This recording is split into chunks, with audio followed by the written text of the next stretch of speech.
Breaking news అనంతపురంలో ఓ యువకుడి అనుమానాస్పదంగా మృతి చెందాడు. కేసులో సంచలన ఆరోపణలైతే వెలుగు చూస్తున్నాయి. తోపుదుర్తి సోదరులే తన కుమారుడిని ఏమైనా చేసి ఉంటారు అంటూ ఇటు మృతుడి తండ్రి మల్లారెడ్డి ఆరోపిస్తున్నారు.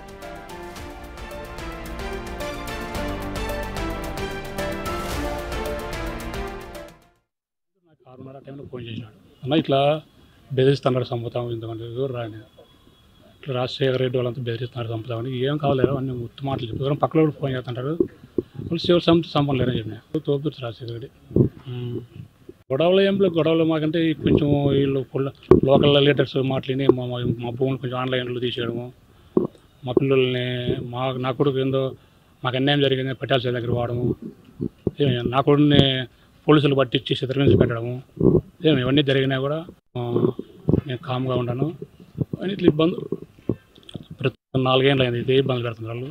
మన సంక్రాంతి పడినప్పుడు కూడా నా కొడుకు ఏందో శ్రీరామ్ దగ్గర పోయి జనవరి 1కి ఫోటోలు దిగి ఫేస్బుక్లో పెట్టిన దానికి రాజశేఖర్ మళ్ళీ బెదిరిస్తేలే నా కొడుకు నేను చంపుదాము అని చెప్పి మళ్ళీ మా ఇంటికి మావానికి కూడా ఫోన్ చేసి ఇంటికి దూడిచి పడదామని చెప్పినా కూడా సరే కొట్టని అనుకున్నాము. ఆయన అనుమానం ఉంది నాకు అంతే. అంటే వాడు రైలు కింద పడి వాళ్ళు 2002లో 2021లో కూడా 2002లో కూడా పోలీసులతో కొట్టి చిత్రహింస పెట్టినా కూడా నక్కలవాడు భయపడలే, వాళ్ళకి వీళ్ళకి భయపడలే. ఈరోజు వాడు పెరిగి పని చేసుకోవాలంటే నేను నమ్మలే. మాకు అనుమానం ఉంది వాళ్ళు ఏదైనా చేసింటారేమో అని. 2021 గొడవలు అనవసరంగా నేను వాళ్ళకి సపోర్ట్ చేసినానే లోకల్ లీడర్స్ మాట్లాడి వాళ్ళు అనేసి నా భూములు ఆన్లైన్ తీసేయడము, నా కొడుకు ఆడి వాడము శ్రీరామ్ దగ్గరికి పోయినామని చెప్పి మళ్ళీ పోలీసులు పెట్టారు, స్టేషన్లో కేసులు పెట్టి కొట్టేయడము, చిత్రహింసలకు గురి చేసేవాడిని. కాబట్టి నా కొడుకు మనకి డైవర్ట్ అయ్యి నిన్న సాయంత్రం నాకు 6:30 టైంలో ఫోన్ చేసి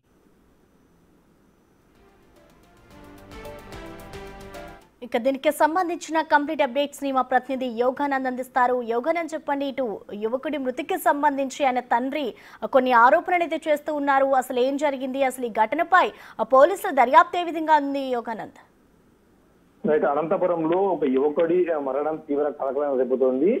సోమల్దొడ్డి సమీపంలో ఇవాళ ఉదయం రైలు కింద పడి అనుమానాస్పదంగా మృతి చెందడంతో ఒక వ్యక్తి గురించి ఒక పేరెంట్స్ కి ఫోన్ చేసి చెప్పారు. అయితే ఆ వ్యక్తి ఆ మరణం చుట్టూ కూడా పెద్ద రాజకీయ వివాదం నడుస్తుంది. ఇప్పుడు ఆ వ్యక్తి మరణం సంబంధించి తండ్రి ఎవరైతే మల్లారెడ్డి ఉన్నాడో ఆయన రాప్తాడు మాజీ ఎమ్మెల్యేపై తీవ్ర ఆరోపణలు చేశారు. రాప్తాడు మాజీ ఎమ్మెల్యే ప్రకాష్ రెడ్డి హస్తం ఇందులో ఉంది అంటూ కూడా పెద్ద ఎత్తున ఆరోపణలు చేసి మా అబ్బాయి చనిపోయేంత పిరికివాడు కాదు, ఇందులో వాళ్ళ హస్తం ఉంది, వాళ్ళే చంపేసి ఉంటారు, చంపేసి రైలు పట్టణంలో పడేసి ఉంటారు అంటూ కూడా పెద్ద ఎత్తున ఆరోపణలు చేశాడు. అయితే ఈ ఆరోపణలపై ఇంకా ప్రకాష్ రెడ్డి స్పందించలేదు. ఆయన ప్రస్తుతం రామగిరి పర్యటనలో ఉన్నారు.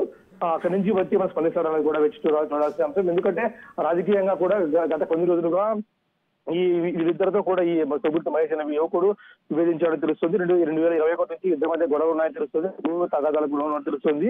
అయితే ఆ పార్టీ అధికారం ఉన్నప్పుడు కూడా వీళ్ళకి వ్యతిరేకంగా పనిచేశాడని తెలుస్తుంది.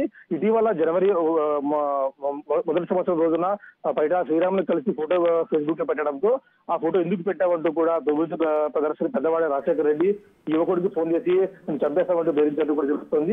అదే విషయంలో ఫేస్బుక్ లో కూడా ఇతను పోస్ట్ చేసి ఉంచాడు.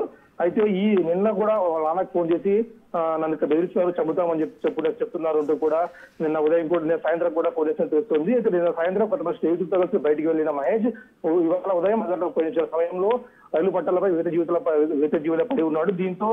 దీనిపై అనుమానాస్పద మృతి కింద పోలీసులు కూడా కేసు నమోదు చేసుకున్నారు. మరికొన్ని రోజుల్లో ఇవాళ రేపు నోటీసులు కూడా ఇచ్చే అవకాశం ఉందని తెలుస్తుంది. ఇందులో ఎవరి పాత్ర ఉన్నా కూడా వదిలిపెట్టేది కూడా పోలీసులు స్పష్టంగా చెప్తున్నారు. ఎస్ యోగానంద్, మీరు అలాగే ఆ లైన్ లో ఉండండి.